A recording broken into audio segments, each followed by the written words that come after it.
Praise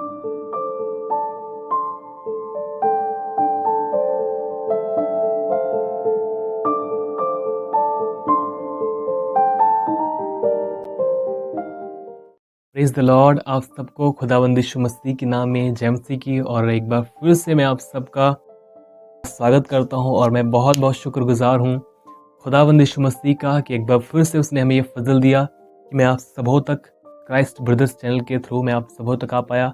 और मैं शुक्रिया अदा करता हूँ खुदावंद का कि उसने हमें ये अद्भुत मौका दिया है। और मैं आज एक बहुत महत्वपूर्ण विषय पर बात करना चाहता हूँ जो बहुत सारे मसीह में आए हुए लोगों का सवाल होता है। और यह सवाल इसलिए मैंने समझ पाया क्योंकि यह मेरा भी सवाल रहा है मसीह जीवन में कि बाइबल को कैसे पढ़ें। आज जिस विषय पर हम बात करेंगे कि बाइबल को कैसे पढ़ें, मैं आज आपको टोटल 6 पॉइंट्स बताऊंगा और जिसके थ्रू हम ये सीखेंगे कि हम बाइबल को किस तरह से पढ़ें कि हम इसे समझ पाएँ। और मैं आपके सामने टोटल 6 पॉइंट्स रखूँगा। और उससे पहले कि मैं आगे आप वीडियो में बढ़ूँ, मैं चाहता हूँ कि मैं बाइबल में से पढ़ूं। संपूर्ण पवित्र शास्त्र परमेश्वर की प्रेरणा से रचा गया है और उपदेश और समझाने और सुधारने और धार्मिकता की शिक्षा के लिए लाभदायक है, ताकि परमेश्वर का जन सिद्ध बने और हर एक भले काम के लिए तत्पर हो जाए। संत पौलुस बताते हैं कि जो संपूर्ण पवित्र शास्त्र है यह परमेश्वर की प्रेरणा के द्वारा लिखा गया है। जब आप दूसरे ट्रांसलेट्स में पढ़ते हैं तो यह वहाँ पर लिखा गया है कि ये एक परमेश्वर की श्वास है। यह परमेश्वर की श्वास है, वहाँ पर ब्रीथ वर्ड यूज किया गया है, यह परमेश्वर की श्वास है। और यहाँ पर पौलुस कहता है कि यह संपूर्ण पवित्र शास्त्र परमेश्वर की प्रेरणा के द्वारा लिखा गया है, उपदेश और समझाने और सुधारने और धार्मिकता की शिक्षा के लिए लाभदायक है। इसलिए लिखा गया ताकि परमेश्वर का जन सिद्ध बने। मैं आपसे कहना चाहता हूँ हम बाइबल केवल इसलिए पढ़ें कि हम सिद्ध बने, कि हम परमेश्वर को और अधिक पहचान पाएं, हम उसके जीवन को पहचान पाएं। और एक चीज़ बहुत ज़रूरी है, अगर हम मसीह के जीवन को जीना चाहते हैं तो हमारे लिए बहुत ज़रूरी है कि हम बाइबल को पढ़ें, हम उससे पहचानें कि है कैसा वो। पहले इसके कि हम उसके जीवन को जिएं, हमारे लिए यह ज़रूरी जानना है कि हम उसका जीवन है कैसा, तभी हम उस जीवन को फॉलो कर पाएंगे। सबसे पहली बात जो मैं आपको बताना चाहता हूँ वह है बाइबल हमेशा प्रार्थना के साथ पढ़ें। Read the Bible always with prayer. बहुत सारे लोग क्या करते हैं कि बाइबल को बस उठाया और पढ़ने लग जाते हैं। मैं आपसे कहना चाहता हूँ ये खुदावंद का कलाम है, इसे परमेश्वर ने अपने आत्मा के द्वारा लिखा गया है। परमेश्वर ने इसमें अपने सांस फूंके हैं। द बाइबल सेज यह एक ब्रीथ है परमेश्वर की सांस है जिसने अपने आत्मा के द्वारा फूंकी और ये आत्मा के द्वारा लिखा गया है। और हमेशा जब आप इसे पढ़ेंगे, हमेशा आप प्रार्थना के साथ पढ़ें, तभी आप इसे समझ सकते हैं। अदरवाइज आप एक कोई भी ग्रंथ या फिर कोई बुक पढ़ने वाले के समान होंगे, आप कभी इस कलाम को समझ नहीं पाएंगे। आपके लिए ज़रूरी है कि आप इस कलाम को जब भी पढ़ते हैं तो हमेशा आप प्रार्थना के साथ पढ़ें कि प्रभु आपको सिखाए।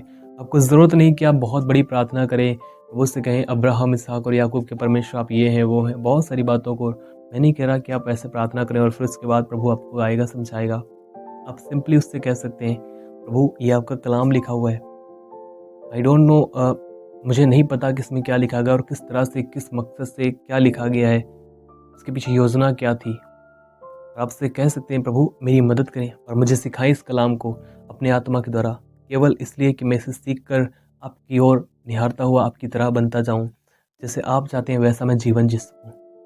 और परमेश्वर आपकी ज़रूर मदद करेगा। आप जब उसे दुआएं करके इस कलाम को पढ़ेंगे वो आपके ऊपर रिवील करेगा। और दूसरी चीज़ जो मैं आपको बताना चाहता हूँ वह है हमेशा बाइबल को धीरे धीरे पढ़ें। कई सारे लोग क्या करते हैं कि बस बाइबल को उठाया और बहुत फास्ट पढ़ते हैं। और कई सारे लोग क्या करते हैं, मैं आपको बताना चाहता हूँ कैसे वो पढ़ते हैं। पर यह स्मरण रख कि अंतिम दिनों में कठिन समय आएंगे, क्योंकि मनुष्य स्वार्थी, लोभी, डीगमार, अभिमानी, निंदक और माता पिता की आज्ञा टालने वाला, कृतज्ञ, अपवित्र, दया रहित, क्षमारित। और इस तरह से वो बाइबल को रीड करते हैं। क्या आप कभी समझ पाएंगे इस तरह बाइबल को रीड करते हुए? मैंने ऐसे बहुत सारे लोगों को देखा है जो इस तरह से बाइबल को रीड करते हैं और सब कुछ खो देते हैं। वो जो उन्हें चाहिए कि बाइबल में से वो कुछ पा सकें, पकड़ सकें, वो कभी नहीं पकड़ पाते। उन चीज़ों को हमेशा मिस करते हैं। और आप भी मिस कर सकते हैं अगर आप बाइबल को इस तरह से पढ़ेंगे। ये कोई बुक नहीं है जिसको जैसे मर्जी आप इसे जैसे चाहें वैसे पढ़ सकते हैं, नहीं। हमेशा इसे बिल्कुल धीरे धीरे धीरे धीरे धीरे धीरे पढ़ें। और मैं खास करके कहूँगा कि आप नए नियम को बहुत धीरे धीरे पढ़ें और आप इस बाइबल में से सीख पाएंगे खुदा की आत्मा के द्वारा, उसकी सहायता के द्वारा। और तीसरी चीज़ जो मैं आपको बताना चाहता हूँ, आप जो कुछ भी बाइबल में सीखते हैं उसे आप लिखते जाएं, और जो आपको नहीं आता है उसे भी अपने पास एज अ क्वेश्चन, उसे एक अपना प्रश्न रख के समझ कर रख लें, उसे भी नोट करते जाएं, ताकि आप उसके लिए खुदा से दुआ कर सकें और प्रभु आपके ऊपर उसे रिवील करे। और बाइबल को सिर्फ पढ़ना ही नहीं है, उसे मनन भी करना है।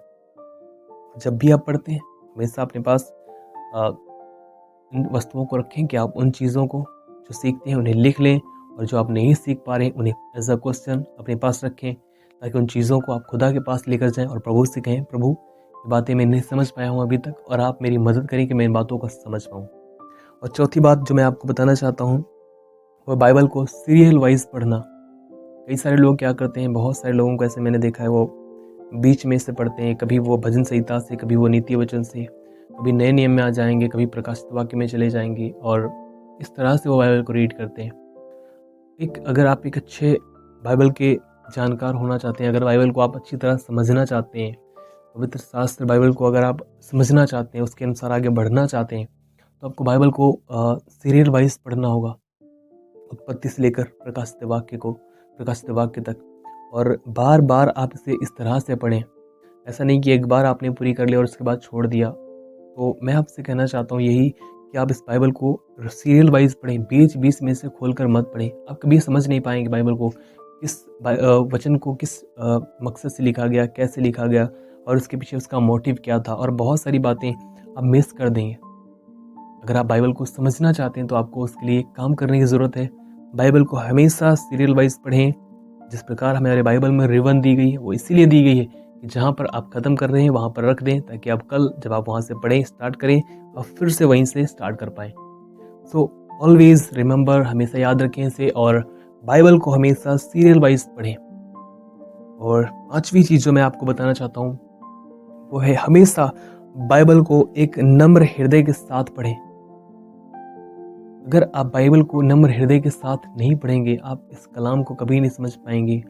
बाइबल से खुदावंद यीशु मसीह ने एक जगह पर कहा, हे परमेश्वर, मैं तेरा धन्यवाद करता हूँ कि तूने इन बातों को ज्ञानियों और बुद्धिमानों से छिपा कर रखा, परंतु इन बालकों पर प्रकट किया है। वो लोग जो नम्रता और दीनता के साथ प्रभु के पास जाते हैं, उससे कहते हैं कि प्रभु, मुझे नहीं पता इस कलाम में जो लिखा गया है उसके लिखे जाने के पीछे मोटिव क्या है, मकसद क्या है, और जो कहते हैं कि प्रभु मैं इसे समझना चाहता हूँ, मैं नहीं जानता, और ना मैं इसे अपनी बुद्धि और ना मैं अपनी समझ के द्वारा इसे समझना चाहता हूँ। मैं एक बात हमेशा कहता हूँ, आपके शारीरिक बुद्धि और शारीरिक समझ के द्वारा सीखा गया परमेश्वर का वचन आपके अंदर घमंड ले आएगा, परंतु पवित्र आत्मा के द्वारा सीखा गया परमेश्वर का वचन वो आपके अंदर दीनता ले आएगा। मैंने इस चीज़ को देखा पहले बहुत, जब मैं स्टार्टिंग में आया था मसीह में, मेरे पास बहुत अधिक बाइबल का नॉलेज था, और मैंने उस चीज़ को देख पाया जब मैं कई बार कुछ लोगों के बीच में होता था और बाइबल वर्स कोट करता था कुछ बातों के बीच में, तो मुझे फील होता था कि यस, मैंने बहुत अच्छा वहाँ पर किया, और मुझ में देखो कितना नॉलेज है। और बहुत सारी बातें जब मैं इन चीज़ों को देख पाता था अपनी लाइफ में, देखने लगा कि मुझ में एक अपने आप के लिए कुछ आ रहा है कि मैं कुछ कर पा रहा हूँ, मुझ में कुछ है, लोग देखें, तो मैं इस बात को समझ पाया कि यह मुझ में गलत है। और मैंने प्रभु से प्रार्थना करना आरंभ किया, प्रभु प्लीज़ हेल्प मी, मेरी आप सहायता करें। अगर यह नॉलेज आपकी ओर से या मुझ में बढ़े, लेकिन अगर यह नॉलेज आपकी ओर से नहीं है तो मैं चाहता हूँ यह मुझसे दूर हो जाए। आपको मैं ईमानदारी से कहना चाहता हूँ, मैंने कुछ समय बाद अपनी लाइफ से उस नॉलेज को जाता हुआ देखा, और मैं अपने आप को खाली सा महसूस करने लगा। फिर मैं खुदा के पास बढ़ता गया, और उसके पास मैंने उससे कहा, प्रभु अब मुझ में भर अपना वचन, अब मैं इसे नॉलेज नहीं, इसे मैं अपनी ज़िंदगी बनाना चाहता हूँ।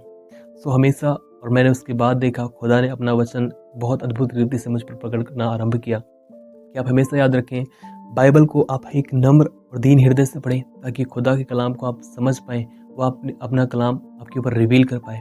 अदरवाइज़ ये कलाम की बातें जो अपनी दृष्टि में ज्ञानवान और समझदार और बुद्धिमान है, उन लोगों से परमेश्वर ने छुपाया हुआ है। उनकी आंखों पर एक पर्दा है। परमेश्वर ये उन लोगों पर प्रकट करता है जो नम्र और दीन हृदय के पास उसके पास जाते हैं और उससे कहते हैं, प्रभु मुझे अपना कलाम सिखा और मैं इसमें से सीख कर आगे बढ़ना चाहता हूँ। प्रभु ने सिखाते हैं। बाइबल को कभी भी, आपसे कहना चाहता हूँ, बाइबल को कभी भी आप नॉलेज के लिए ना पढ़ें कि आपका ज्ञान बढ़े, आपके पास बुद्धि हो, समझ हो। इसलिए नहीं, बाइबल को हमेशा आप इसलिए पढ़ें कि आप मसीह को और अधिक पहचान पाएँ और अधिक आप मसीह की तरह बन पाएँ। इसलिए ना पढ़ें कि आप कुछ लोगों के बीच में हों, तब आप वर्स कोट कर पाएँ और वर्स के थ्रू आप बात कर पाएँ। आप सिर्फ इसलिए पढ़ें कि आप प्रभु को पहचान पाएँ और इन दिनों में जो चल रही झूठी शिक्षा, उससे भरमाए न जाए, उस पर आप जय पा सकें और अधिक मसीह की तरह बने। इसलिए आप बाइबल को रीड करें हमेशा। और मैं आपसे कहना चाहता हूँ ईमानदारी से कि खुदा आपकी सहायता करेगा कि आप इस कलाम को समझ पाएँ और सीख पाएँ और आप हर रोज़ उसकी तरह बन पाएँ। पौलुस इतने समय तक सेवकाई करता रहा, उसके बाद भी वो कहता है कि मैं मसीह की पहचान की उत्तमता के गढ़ मैंने सब वस्तुओं की हानि उठाई है और उन्हें कूड़ा समझता हूँ। केवल एक चीज़, वो इतना इतना मसीह में पुराना व्यक्ति हो चुका था, फिर भी वो कहता है कि मैं मसीह की पहचान को और अधिक मैं पाना चाहता हूँ, मैं और अधिक उसको करीबी से पहचानना चाहता हूँ। मसीह की पहचान एक दिन में आप नहीं कर सकती, उसके लिए कुछ बहुत अधिक समय लग सकता है। और जिस दिन आपने इस चीज़ को समझ लिया, आप और अधिक खुदा के कलाम को पढ़ना आरंभ करेंगे। मैं आपसे यही कहना चाहूँगा, आप कलाम को हमेशा मसीह को जानने और पहचानने के लिए पढ़ें कि आप उसे और अधिक पहचान पाएँ और अधिक उसकी तरह बन पाएँ। और इसे नियम मत बनाएं। लास्ट में मैं आपसे कहना चाहूँगा, सिर्फ इसे नियम मत बनाएं कि यह एक नियम है, सुबह एक चैप्टर पढ़ना, शाम को एक चैप्टर पढ़ना और जल्दी से बस रीड किया और फॉर्मेलिटी अपनी पूरी की और हम छोड़कर उसे चले गए। मैं आपसे कहना चाहता हूँ, पूरे समर्पण के साथ बैठे प्रभु के साथ। अगर आप कुछ चैप्टर पढ़ना चाहते हैं, एक चैप्टर पढ़ना चाहते हैं आप, तो उसे बस ऐसे पढ़ें, बिल्कुल कुछ समय स्पेशल निकाल कर। आपके इमरजेंसी काम होते हैं, उनमें भी तो आप जाते हैं। आप खुदा से बड़ी इमरजेंसी किसी चीज़ को मत दें। आपके पास टाइम है, अगर नहीं है तो उसके लिए भी आप निकालें कि आप प्रभु की कलाम को पढ़ सकें। आप पढ़ें, प्रभु आपकी सहायता करेगा। इसे नियम ना बनाएं, फॉर्मेलिटी ना करें, पढ़ें और पूरी ईमानदारी से धीरे धीरे पढ़ें और वचन को समझने की कोशिश करें। प्रभु से दुआ करें, प्रभु आपकी मदद करेगा और आप इस कलाम को समझ पाएंगे और प्रभु में आप बढ़ पाएंगे। मैं विश्वास करता हूँ आपने ज़रूर कुछ ना कुछ सीखा होगा और मेरी दुआ है कि आप खुदा में बढ़ते जाएं और मसीह में चमकते जाएं। खुदावंद आप सबों के संग हो। आप सबको जय मसीह की।